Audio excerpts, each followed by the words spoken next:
Tout d'abord, j'aimerais vous partager l'étonnement du groupe écologiste à la lecture du texte de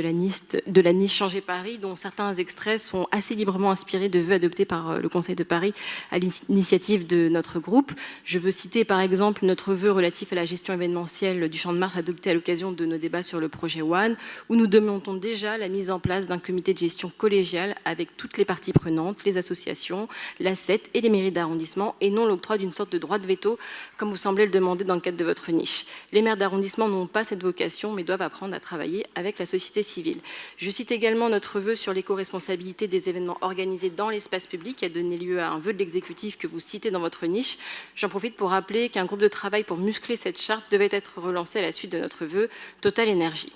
Il y a également le vœu relatif à la privatisation de l'espace public et des politiques culturelles, réclamant un cadre strict et transparent concernant l'attribution des autorisations d'occupation temporaire du domaine public par les sociétés privées, et que la ville s'engage à ce que chacune de ces autorisations d'occupation temporaire respecte la charte des événements éco-responsables à Paris. Cet intérêt soudain pour ce sujet, qui n'est pas nouveau en réalité, nous fait d'autant plus sourire que dans la pratique, quand il s'agit de travailler concrètement sur les questions de biodiversité, votre groupe est aux abonnés absents. Je pense par exemple au comité parisien de la nature ou encore au dernier comité de pilotage de révision du plan biodiversité.